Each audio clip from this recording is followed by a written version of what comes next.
Tuesdays. And as you can see, we've changed things up for March. Very excited. Can't wait to hear any feedback that y'all have about the new format.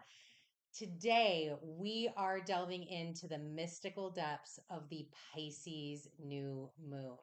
Not only will we be looking at these ethereal energies, and I've got the chart, we'll get some guidance from the tarot, but we're also going to be talking about Venus entering Pisces as well as the upcoming Neptune Cazimi. So you want to make sure that you stay tuned all the way through. They have been talking, ancestors have been talking. There's a lot of messages coming through. So get ready to immerse yourself in the cosmic journey. And let's start with, we're going this way, cleaning out the broom closet. So I have everything listed for this week here that you can see over on this side of the screen. And on 3-5, no direct aspects. So 3-6, however, we begin to start building up. We begin to start building up with where you can see on 3-10 this Pisces new moon. And there is some spicy things that are happening even before that. So 3-6, we have Mars in Aquarius sextiling Chiron in Aries at 17 degrees 32 minutes. Then on 3-7, Mercury in Pisces will square Vesta in Gemini at 24 degrees 22 minutes. Venus in Aquarius will trine Vesta in Gemini at 24 degrees 23 minutes. And then Juno retrograde in Virgo will trine Jupiter in Taurus at 12 degrees 34 minutes. So we got a little bit of energy, that kind of Vesta Juno, we got that kind of out there, extra energy. On 3-8, we bring it back down to our personal and outer planet conversation. So 3-8, Mercury will conjunct Neptune in Pisces at 27 degrees 1 minute. That will lead us into kind of the extreme energy of the weekend, the big energy of this week, which is on 3-9 leading into 3-10. So 3-9, Mars in Aquarius will square Uranus in Taurus at 19 degrees 52 minutes. This is a big one. This is a big deal. We're going to talk about it because it is a very direct signature within the Pisces new moon. So we'll talk about that when we get there. And then right after that, the sun in Pisces will sextile Uranus and Taurus at 19 degrees 52 minutes. And then Mercury will head into Aries, which will then lead us into the Pisces new moon at 20 degrees 17 minutes, very, very early in the morning on 3-10. And Mercury in Aries, which you will see in a minute, is going to be at 0 degrees for this moon. On the 10th as well, that Mercury right away, right? We hop into Aries, and what happens now? We've got the planets in Aries. They're going to be sextiling Pluto in Aquarius. So that will happen on 3-10 at 1 degrees 28 minutes. And then we round out the week with Venus entering Pisces on 3-11. So we're going to get into it all. And to start out, we have magic. I am so excited to have this new, let me put that over there, this new tarot kind of layout. Oh, so exciting. So this is what we're going to do first. We are going to talk about the Pisces new moon. We're going to head into Venus and Pisces and then end with the Neptune Cazimi. So these are the guiding cards that we were kind of pulled for each of those different conversations. So first up, we have the Pisces new moon, which got the 10 of swords. This, yeah, we're absolutely accurate. And then we are going to head to the Venus in Pisces conversation, which we get the Knight of Wands. And then we will round out with the Neptune Cazimi with the Three of Cups, which also, again, cards don't lie, tarot energy speaks, and this is where we're going. So we're going to start off with the Pisces new moon and really talking about this 10 of swords. So I'm going to go ahead and share screen now. Here is the conversation. We are put that over here so it's right in the middle. These are going to be like This conversation's here, it's happening, but this is the main focus, this 10 of Swords. So here is our Pisces new moon chart. I already got the color ready. I'm going to throw this down for just a second so we can really ground into these energies that this Pisces new moon is bringing in. So this new moon will happen on March 10th, 2024 at 4 a.m. Central Standard Time. It's at 20 degrees, 17 minutes. You can see here where I'm located. The exact direct is actually 20 degrees, 16 minutes. So we're down here in the sign of Pisces. And we are also sextiling Uranus. So Uranus is over here in the sign of Taurus at 19 degrees, 52 minutes. So a very close sextile. And that's really the only aspect that is pinging the moon at this time is this sextile to Uranus. However, if you notice the chart, look at what is occurring. So when I was sitting with this energy and looking at, all right, how do we want to talk about this Pisces new moon? Because as you know, Pisces, very emotional based, very Ten of Swords. There's a lot that's in our mind. There's a lot that, I want to say, but how do I actually get the words to say what's occurring up in here? So what it came down to for me was this moon is the moon of I'm trying. It's an I'm trying moon. There are very, very prominent signatures within this chart. Look at all of these clusters. You have all of these clusters here in Pisces. You've got the clusters in Aries. You've got this cluster here in Taurus. Look at all of the energy in Aquarius. And then we have also energy up here in Virgo. I mean, all of these are very loud, very notable energies that are occurring right now. So we've got all of this cluster happening. Then on top of that, we have incredibly loud aspects that are occurring. And I'm going to use red for this one because when we talk about Mars, let's use red. So very loud aspects. Again, the day before, this square between our friend Uranus and our friend Mars is very active, very prominent. It goes direct the day before, but the energy signature is what leads us into this new moon in Pisces. So we have a Mars Uranus square, but then look at what else is occurring up here. Let's get a little blue up in here. We have all of these different sextiles. So we have that sextile between the moon and Uranus. Here's another sextile. Here's another sextile. Here's another one. And then look at all of these trines. So anything that you see a little triangle, those are trines. So we have this really massive loud aspect between Uranus and Mars who are vying for position. And then we have all of these sextiles, the sextile to Uranus, Pluto, trines. There's kind of this like, if you look between these earth signs, there is a little like Jenga style earth grand trine happening. And on top of that all, now we'll go to yellow. We have our friend Mercury right here at 0 degrees, just chilling, birthing into Aries, birthing into the first sign of the zodiac. So there's this sense of I'm trying. I'm trying to hear this 10 of Swords. I'm trying to hear over all of the noise. I'm trying to interpret what each of these 10 swords is. I'm trying to influence instead of popping off. I'm trying to manage the chaos versus like just sitting in the muck.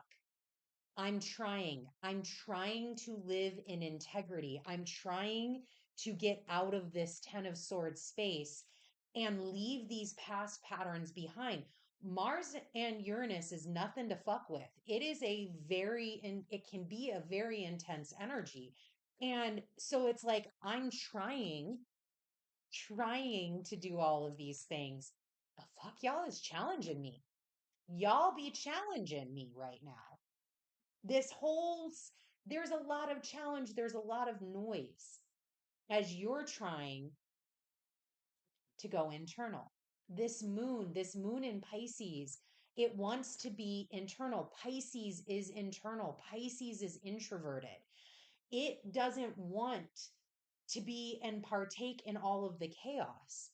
It's a dark moon. So that's even further relevant that it wants to fixate the light on what is occurring inside, not what's occurring out here, not what all this noise is about. And it's also a moon that is just entered into the last decan of Pisces, which takes all of this Ten of Swords conversation, all of this energy that is just coming down at it. And it's like, cloak me up, fucking pass me out on the ground. I want to double down on going inside. I want to double down on dissolving. I want to double down on leaving all of this conversation behind. Because it's a decan of completion. It's that last space where you want to fully immerse yourself into the complete. It's like that last piece before of goo before it becomes a butterfly in the chrysalis. It's that full release. It's the full detachment, the full let go. It's again, I'm trying. I am trying to detach and become the observer. I'm trying. So, because there is more of this in your face energy with this moon, which is this Mars, again, this Mars and Uranus square. Um, and then you have again all these sextiles and these trines. They're trying. This, all of this energy here, all of these sextiles, all of these trines, all of this, like all of that blue, all of the yellow, all of this positive, supportive energy, they are trying really, really hard to make sure Mars and Uranus, which is the loudest part of this chart, that doesn't explode. They're trying really hard to keep the lid on that explosion. And I'm even kind of seeing this Knight of Wands. Look at this Knight of Wands right here. Here, and Venus goes into Pisces the next day. And this is the next card up to talk about. Here's this explosion. This is Mars and Uranus. Where are you going? What are you doing? How can I get away from this? How can I create safety as this is occurring? How do I become the observer? I'm trying to become the observer. It reminds me a lot of the this Mars and Uranus conversation. It reminds me a lot of the Pixar movie Inside Out. Ooh, let's see what this is. Yay, Seven of Cups. It reminds me a lot of the Pixar movie Inside Out. Like Mars and Uranus is anger, where it's like, and then his head explodes. And here we're left up to clean, the moon, and all of this Piscean water is left to clean up the mess. It's left to clean up all of the different, because of the choice that was made, all of the different consequences, this Seven of Cups, all of these different consequences that are coming with it. So Mars square Uranus. Again, that's the big energy of this moon. And let's talk about that. So, Mars square Uranus, it can be very disruptive, very explosive. This aspect truly tends to be full of surprises and unknowns. And that's the Uranian influence there. And even in this Seven of Cups, even in this Ten of Swords, some of these things, like these are all coming from on high. Look at both of these cards. These aren't the cards that are already on earth, like this Knight of Wands. This is not an on earth sort of energy. It's not, these are coming from places that you didn't know to look. You weren't aware. Like, look at this guy down here in this Ten of Swords just laying here. He didn't know that all of this was coming at him. I'm just ducking for cover at this point. I didn't know that all of these cups were available and where they're all shooting from. I don't know how all of this is going to get to me. But it's like surprises and unknowns, a surprise attack. That can be very Mars Uranus. It's almost like I didn't realize Ace of Swords. I didn't realize that person didn't like me. I didn't realize that person felt that way. I thought we were all peace. I thought we were all like, I thought we had an agreement here. And now out of the left field, out of this whole left field comes this conversation that completely threw me off. I didn't know. My bad. I was over here la di dying in my Piscean business, ready to go, figuring everything was kosher. Nope, it wasn't. Sorry. So this isn't just about you. I think this is a really great Three of Swords. Enough sword energy here for a Pisces new moon, right? Um, it's one of those, it's the understanding too, especially with the Three of Swords. In something earlier today, we were talking about the victim, persecutor, savior triangle. And this is what this reminds me of.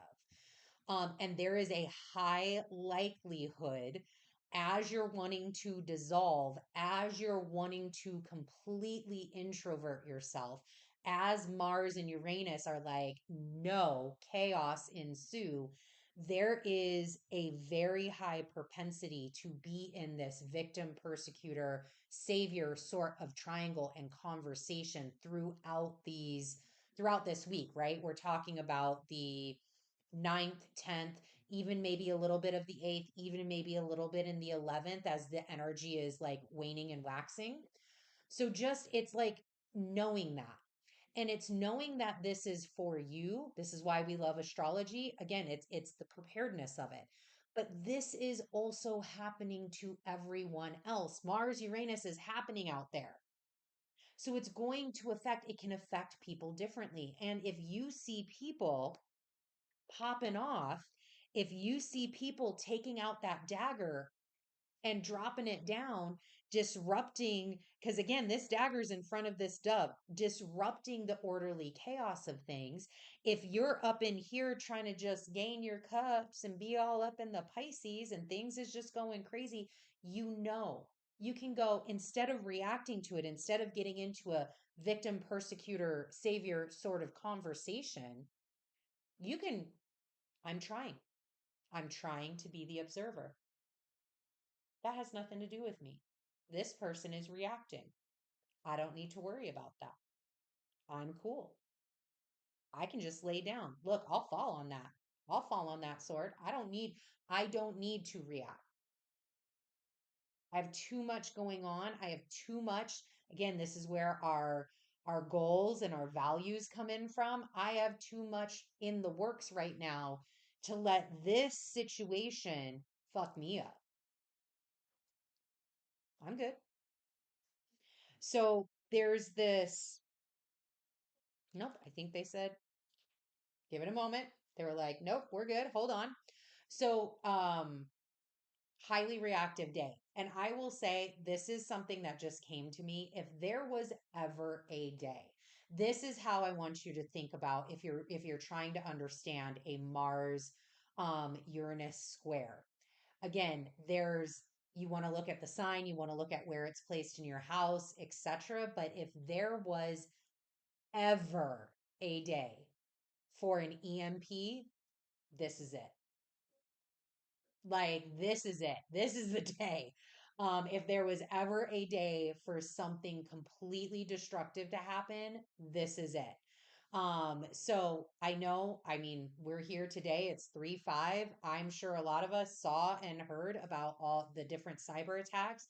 I think what are we, is anybody keeping tack? Like, are we at 10 now for this year? Like, since Pluto went to Aquarius, I think we've had X amount of like massive cyber attacks, which has that Plutonian theme to it. Don't get me wrong. But it's this surprise kind of come out of nowhere and in ways you didn't expect. Again, an EMP. So, on top of all of this, we're coming back to our friend Mercury over here at that 0 degrees, 23 arc minutes of Aries, and coming up to his sextile with Pluto. This is the literal birth of the zodiac. And now Mercury is in Mars's domain. Hi, Mars. I appreciate you. Bro, I got you. So, because he is being birthed into Aries and because we are in Mars's domain, he is now conveying Mars's message out into the ether. He's conveying Mars's message to all of this energy down here. I am spreading Mars. What Mars wants, I am spreading.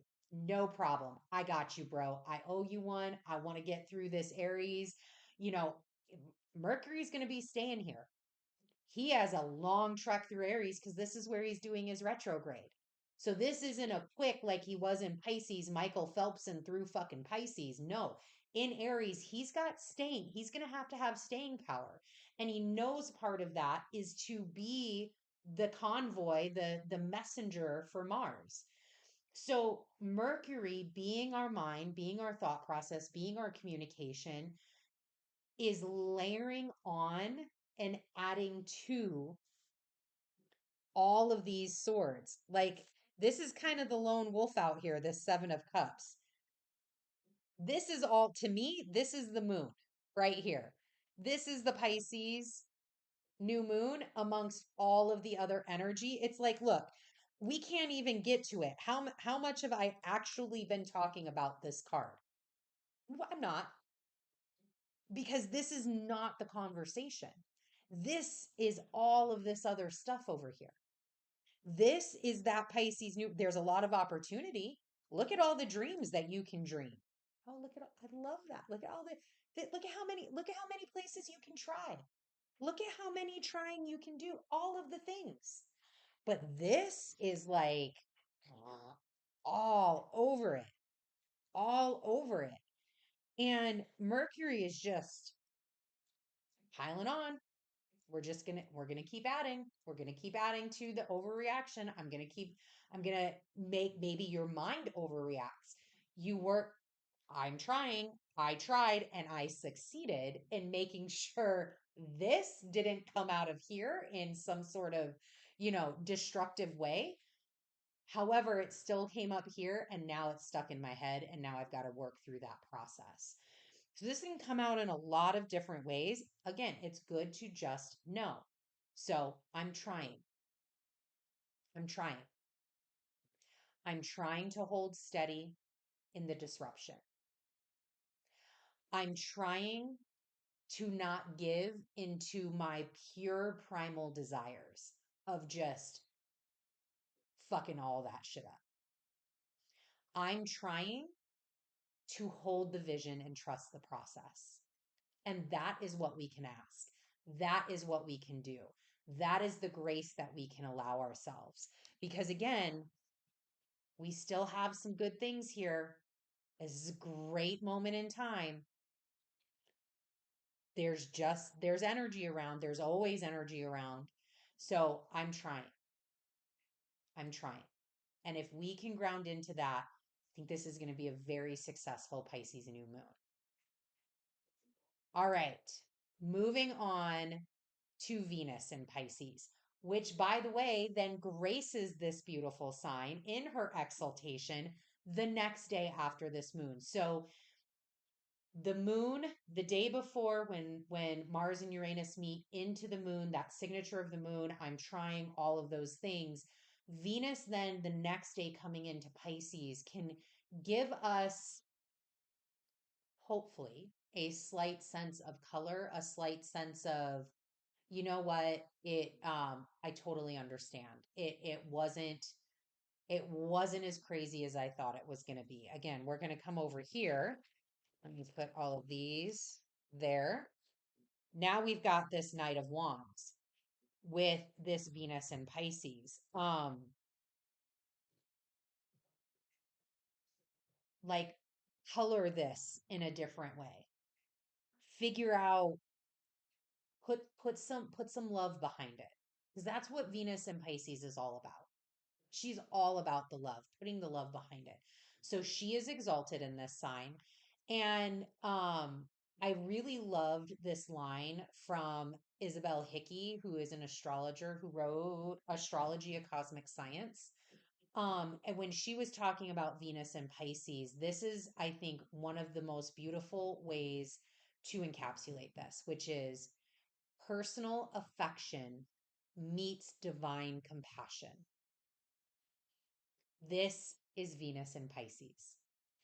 So Neptune, which is the higher octave of Venus, um, you know, Neptune being in Pisces when Venus is in Pisces, especially during all of this and this year, this resembles to me a lot of companionship.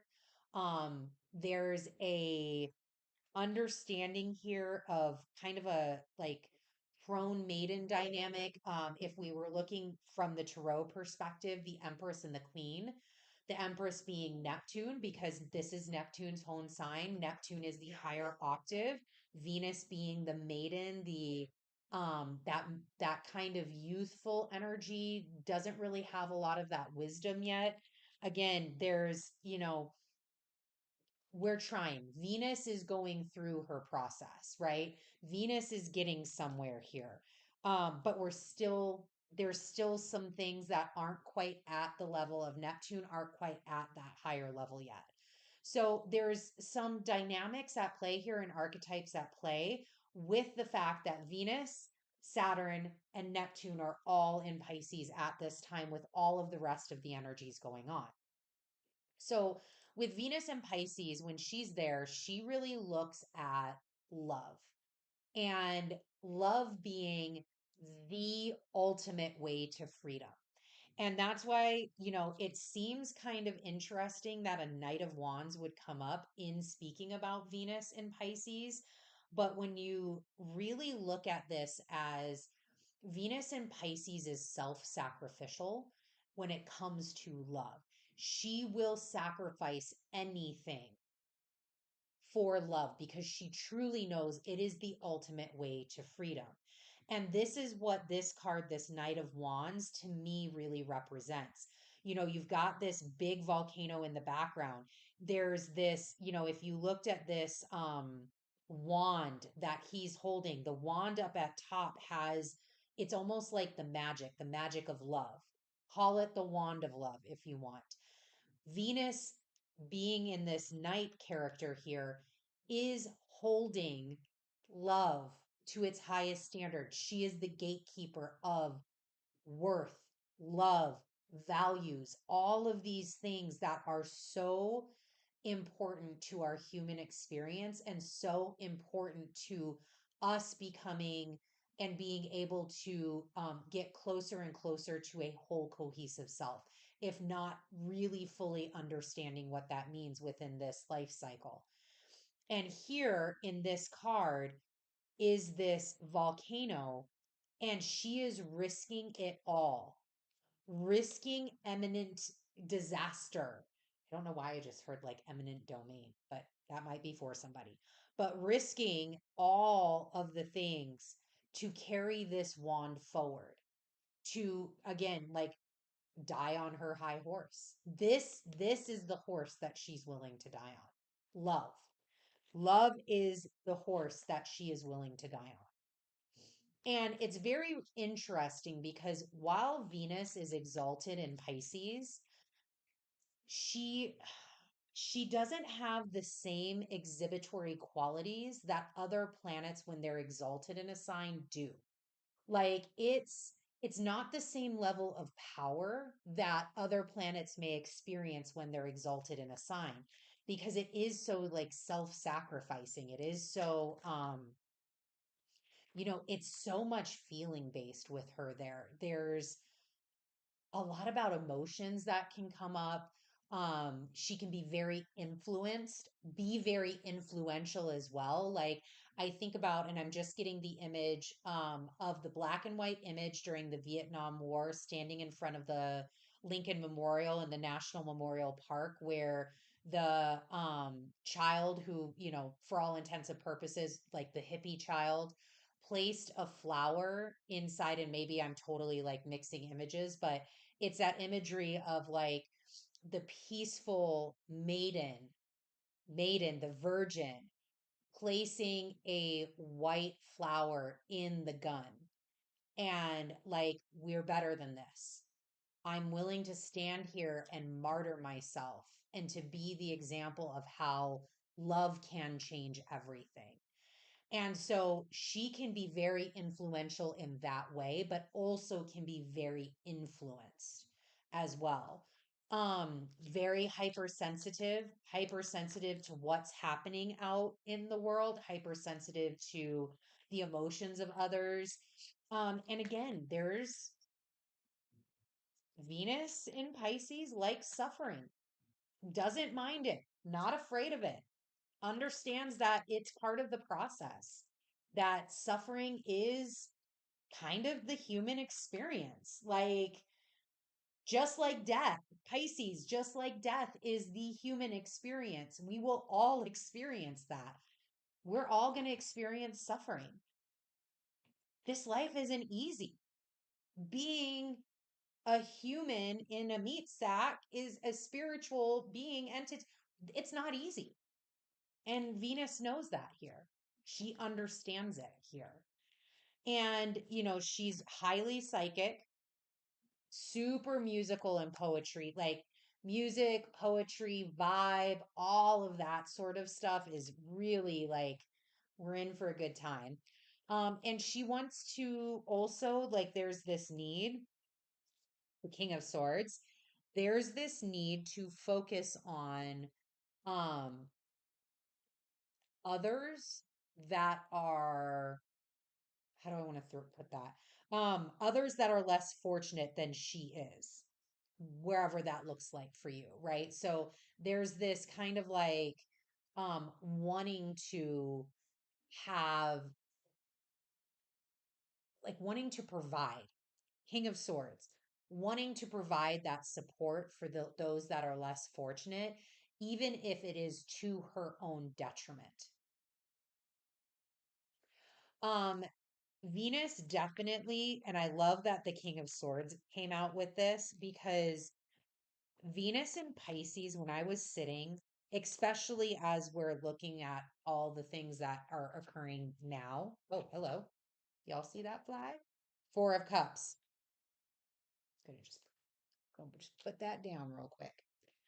Um, Venus in Pisces, I got the overwhelming feeling of, this is the story, the King of Swords.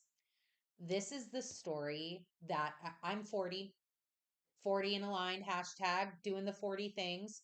Um, this is the story that Disney sold me when I was a child, and probably for a lot of us as we were children, right?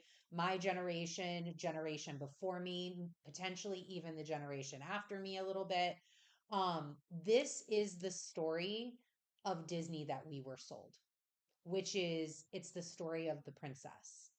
It's the story of a very naive and very childish way to look at relationships, to look at partnership, to look at love. And that is what, like, when it comes to this Four of Cups, right? Like this daydream of this, perfect love, this daydream of this King of Swords, this Prince Charming, the Knight of Wands coming to save me on his wild steed. And all I have to do is just sit back on this tree, be all la di da, and work, just, I just have to be here, and I'm going to have everything come and get me. The love is going to be there for me.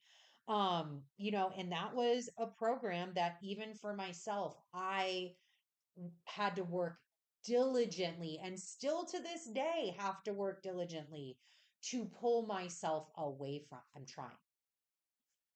Pisces New Moon. We're coming back. I'm trying. All of these swords, all of these, programs that we have to acknowledge was part of our design, was part of our growing up, was part of our programming, was part of our process to become a more better version of ourselves. It was part of the experience that we needed to have, right? Nothing happens to you, it happens for you. And what is it trying to teach you? What did these programs try to teach you? And now here we are after all of that, after some awareness, after the understanding of where we're at, going into this Pisces new moon. And it's like, what was that? What had I set up there? Which was the um like wanting to become the observer, right? It's an internal moon. It's an introverted moon. I'm trying to detach and become the observer. I am trying to live in integrity and leave these patterns behind. See them for what they are, acknowledge, like there was a really good place for that. I learned a shit ton from that program. And I'm grateful for it because if it wasn't for that program, if it wasn't for the diligent work being done to work through that program, I wouldn't be where I am today. And I kind of like who I am today. I'm down. I'm down. I like this. This is going in a direction that at the time I could only dream about. Shit, I didn't even know to dream about it in some aspects, right? Your plan, God's plan. Didn't know. But it is this, you know, how do you work with Venus and Pisces? How do you work and maintain? And how do you work as she meets up with Saturn? Hello, King of Swords. As she meets up with Saturn, how do you work as she meets up with Neptune? Hello, Four of Cups. How does this Venus on her steed carrying the literal wand of love, the literal wand of all the things, all the passions, all the desires, all the values that you have? How does she meet up and carry on meeting up with Saturn, meeting up with Pisces, or meeting up with Neptune and Pisces? How do you begin to work with this? And that is all about spiritual growth. It's where the goods are at. It's where the goods are at here. Understanding, observing your patterns, observing the thing, growing in your spiritual sense. Again, coming back to hold the vision, trust the process, asking yourself the questions that you need to, journaling, seeking out others that can help support you, like a therapist, like cleansing auras and auric fields, digging into some of those things. So there is a lot within this context that, again, it doesn't have to be this 10 of swords. It doesn't have to be that, right? This knight of wands, this Venus on her steed carrying this wand of love is 100% valid. There's necessity in this. We can't forget about love. As this is going on, we can't forget about the love of self, the love that the universe provides to us, the love that our ancestors provide to us, the love that we can provide to each other. We can't lose sight of that. But as Saturn will teach us, this King of Swords, love may be the answer, but there's things that have to happen with that. We're still, love may be the answer, but what love? Is it the version of love that you're looking for? Is this the love that needs to be in your space? Is this, like, these are the questions. These are the questions that Venus can go through as she's moving through Pisces. And then when she gets to Neptune, and Neptune's like, I mean, I'm totally just seeing the Big Bang Theory where Sheldon was like, chocolate? Like, look, here's this cup. Chocolate? You did a really great job. You want a chocolate? Here we go. Okay, that is where we are going to leave Venus in Pisces. And we're going to bring over this Three of Cups and talk about our final big thing tonight, which is the Neptune Cazimi. And then we'll get into the Twitchy tip of the week and we will be out of here for this episode 54 of Twitchy Tuesdays. So the Neptune Cazimi, this will happen on March 17th at 27 degrees 22 arc minutes. So Neptune Cazimi, that is when Neptune and the sun are conjunct. So it's flying into the heart of the sun, leading up to the 17th. And that's why I wanted to discuss it now, because leading up to the 17th is where Neptune goes under the beams of the sun, begins to heat, has the conjunction with the sun, boom, Icarus into the sun, out rises the phoenix as the sun moves on, and Neptune kind of finishes, becoming that and then moving forward through the sign of Pisces. So I love that the Three of Cups are here, and I've got this. This was a very interesting sit down to go through. So when I was sitting with this energy, like I couldn't even focus on Neptune because there's a party happening. Like there's a party happening in Pisces. Obviously, Venus is going to be there, but the bigger party is the party that Saturn and Neptune are continuing to have. So there's this conversation can't just be about Neptune this year. This conversation is about Saturn and Neptune and what is happening going forward. So I got this clear image of like kind of a download, I should say. It wasn't the download of a group that decides to take an expedition together. And, like think about those like expeditions to places completely unknown, like climbing Mount Everest, exploring the Amazon, going down to Antarctica, like really intense expeditions. And, this group of, at the time, strangers sign up to go on this expedition together. So we've got all of these strangers signing up to do this magical dance expedition together. And they all know of each other's reputation. There is a reason why the person who's funding this expedition brought all of these people together, right? There's a reason why these three cups are here, but they may have never met each other. They just, their reputation precedes them essentially. And it's their first day at base camp. It's their first party together. So Neptune, being in her home sign, is the automatic kind of default elder leader of the group, right? This may be the OG of the group, the person who's done like really has the highest reputation, has achieved things where you're like, I mean, fuck, they know what they're doing, right? I've done some things, but Four of Swords. But this individual fucking knows what they're doing. And they may even know the terrain, may have some sort of insight into how this is all going to go. But in order to survive, in order to go on this expedition and have this expedition achieve its goal of success, they all have to work together. They all have to be on the same page. They all have to be speaking in a similar language with and have an achievable goal in mind. So next year, when Neptune does his Cazimi or her Cazimi again, it will be at 29 degrees of Pisces, the literal last degree of the zodiac. Both Saturn and Neptune will be at the last decan of Pisces when they have their Cazimi next year. And that's a whole other story that we're going to be getting into, this Saturn and Neptune story, which has prominent, like very strong signatures as we move into next year.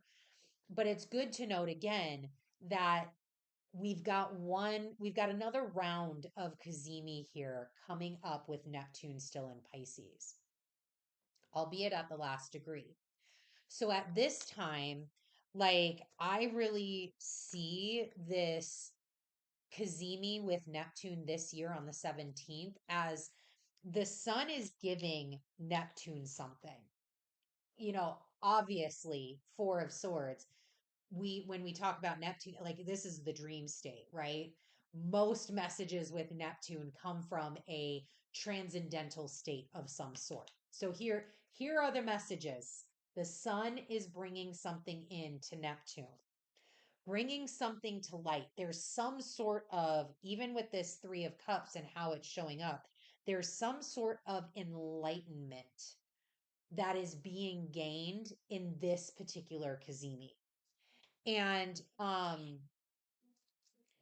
it reminded me going back to, our expedition, our story of our expedition. It reminded me of when like the ritual practices that you go through before you actually begin your journey. So, let's say you're climbing Mount Everest, that's your expedition. And the culture, the people that are helping to guide you, the people that are of the land and of that culture, of that energy, they're like, everybody has to sit down and drink yak's milk before you can even begin your climb. Like, that's the ritual. This ritual has to happen first in order to ensure success for what you're doing going forward. This Cazimi has to happen first. This round of enlightenment that the sun is bringing has to happen first because of what is to come. Do we want success as this Saturn Neptune conversation happens and goes into Aries together next year? Fuck right, you do. Yes, I want success. This is coming into my 10th house. I absolutely want success here. So, how do you go about this ritual? And with the ritual, how do you, Four of Swords, again, how are you listening? How is it coming through to you? That's a big part of the story is this may not be a letter on your doorstep, something physical, something tangible that you can take away and interpret and understand. It could be in the cards. It could be as you're doing a divination. It could be as you're speaking at your altar. It could be as you're leaving offerings in nature. It could be as you're out on a walk. It could be in sleep mode. It could be happening, the messages, and maybe it's bits and pieces in multiple different areas that then you have to bring together in some cohesive way. Uh, Knowing that you want to dissolve, taking those bits and pieces in some cohesive way and creating that phoenix to fly forward. So, as I was working with this story of the explorer, it went from having that to the image of a book that I read years ago called The River of Doubt by Candice Millard. Highly recommend. I am a big Roosevelt fan, so like this book is written extremely well. It is highly interesting. It's a great page turner, and it is a wonderful insight into a little bit of history. So I asked Copilot because it has been years since I've read the book. I know what the book is about, but to give more details and context to why this book was shown to me in part of this Neptune Cazimi conversation, I asked Copilot to give me a summary of the book. And this is what Copilot said. I mean, thank you, AI. Thank you, Pluto and Aquarius. So, The River of Doubt is Theodore Roosevelt's darkest journey. That's the title of the book, The River of Doubt, Theodore Roosevelt's Darkest Journey. It's a gripping historical account by Candice Millard. It delves into the perilous 1913-1914 expedition led by former U.S. President Teddy Roosevelt, Theodore Roosevelt, into the heart of the Amazon rainforest alongside the Brazilian explorer Candido Rondon. If I am saying that wrong, please forgive me. But That is how I think that you say it. Candido Rondon. Here are the key points. So, first off, the expedition itself. Roosevelt, for those that haven't studied Roosevelt, this is one of the reasons why I like he ranks as one of my favorite. He was an expeditionist. He loved to do the wild things, wild, wild west things, wild African things. Like he was the consummate explorer. And always drawn to danger, always drawn to the extremes of things. And so he embarked on an exploration of an unknown river in central West Brazil. The river is known as Rio da Duvida, the River of Doubt. So, despite its daunting length of nearly 1,000 miles, Roosevelt is eager to chart its course. Him and Kermit, his son, go out on this expedition. And they want to be the first to chart these unexplored waters in the Amazon.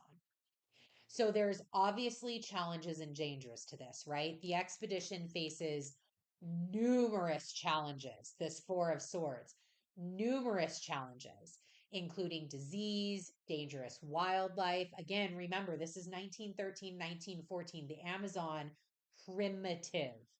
And obviously, you are working in an expedition with people that, again, they have reputation, you know who they are, but you've never worked together. And you all have to work together in order to not just create the expedition success, but at this point, just fucking survive, not die while you're in the Amazon. So, the other challenge that comes out of this story is the threat of mutiny because they weren't a cohesive unit, they weren't working together. As Saturn and Neptune, and when we go through this process, how is that going to show up for you? How is Saturn and Neptune going to work together? So, here you have these challenges and dangers as they are literally trying to chart this river that is going through the most treacherous jungle in the world. So Roosevelt's character was another key piece of this book. Roosevelt is a charismatic figure. He remains, this is what Copilot is saying, remains one of America's most adventurous spirits. Facts. And whenever he experiences crushing losses in his life, he pushes himself to embark on these daring trips. So here he is, you get to know a little bit more in this book about Roosevelt's character, which is highly useful. And then Rondon's role. So Brazilian explorer Candido Rondon, admired throughout Latin America, accompanies Roosevelt. And he is no stranger to these extremes conditions. Like he's actually lost men on expeditions like this.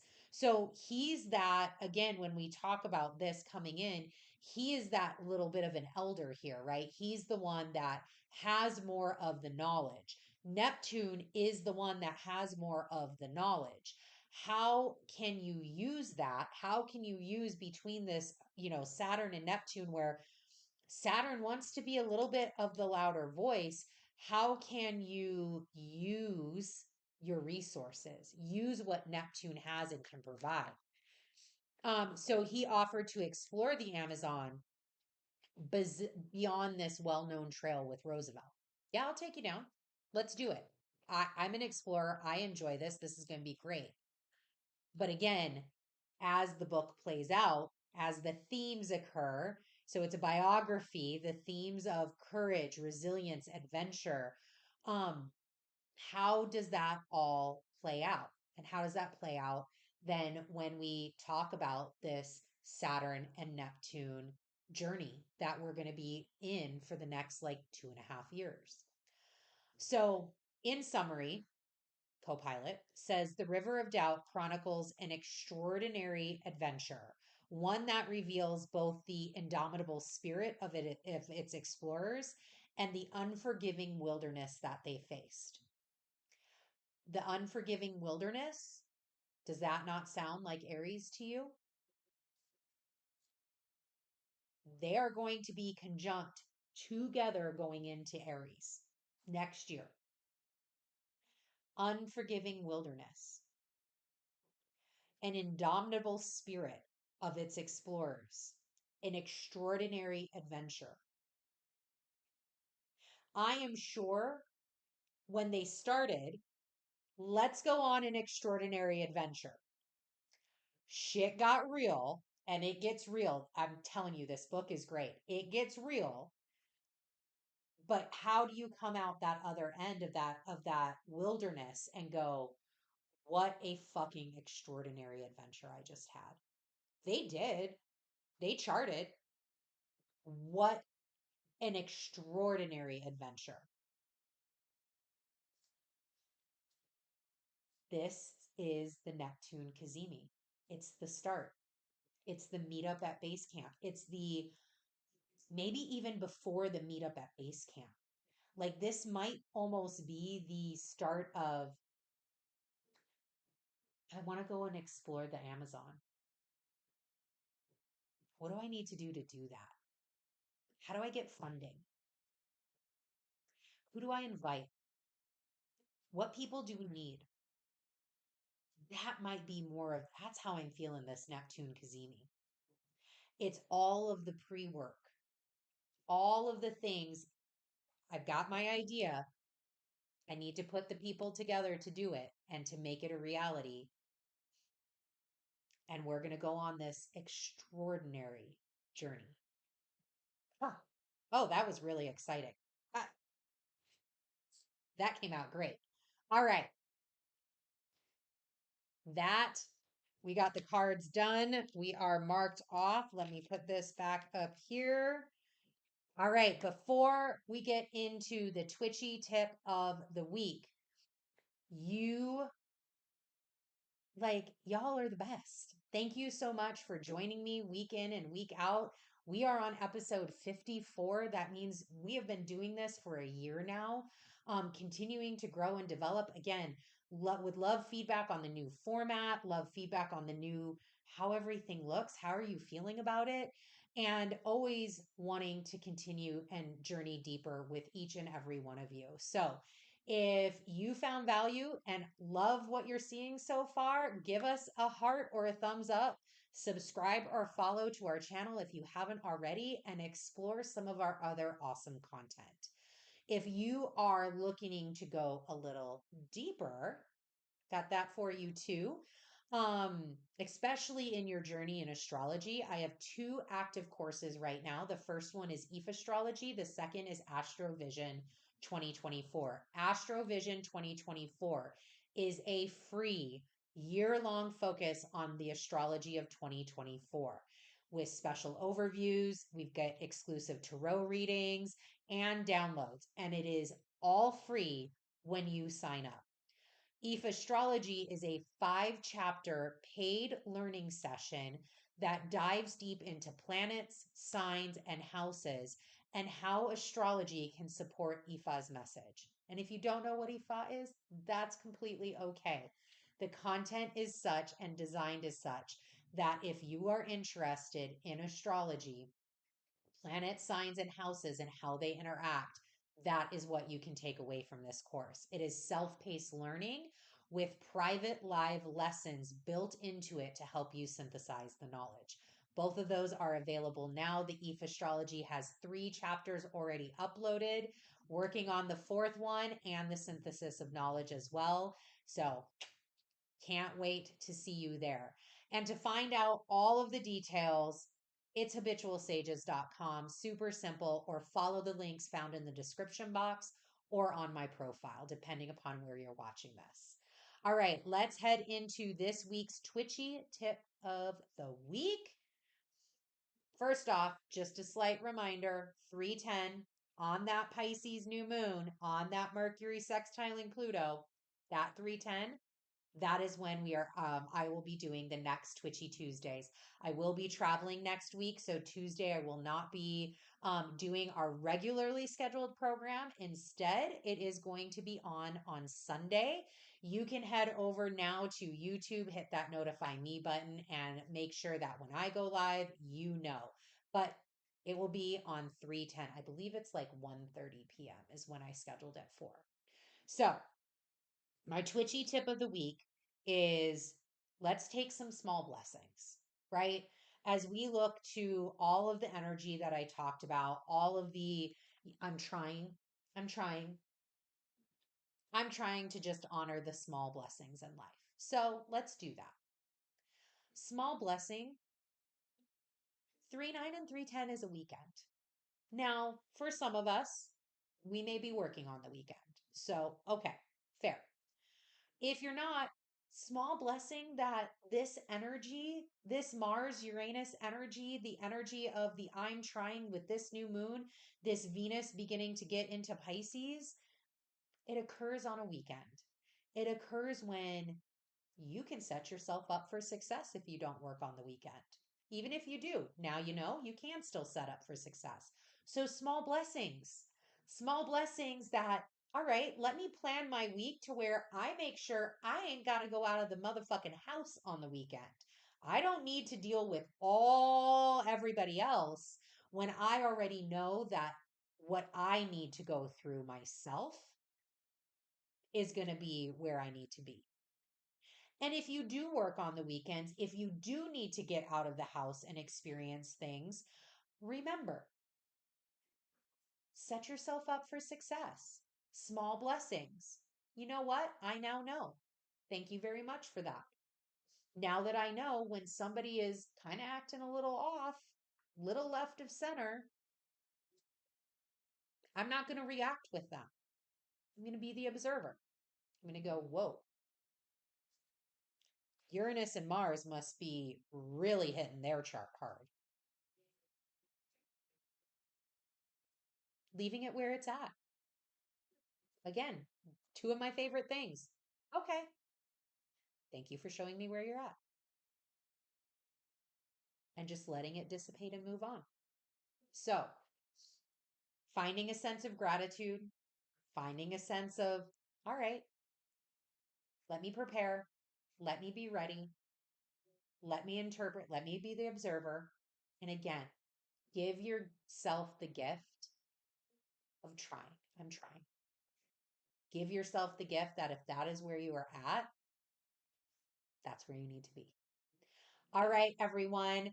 As we wrap up this mystical journey under the moonlight, remember to stay tuned for more cosmic revelations every Twitchy Tuesday, except for next week. It's going to be on Sunday, FYI.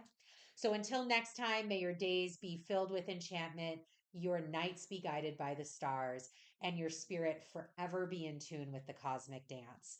Keep those third eyes open, my fellow Twitchy seekers. Blessed be, and stay twitchy, y'all.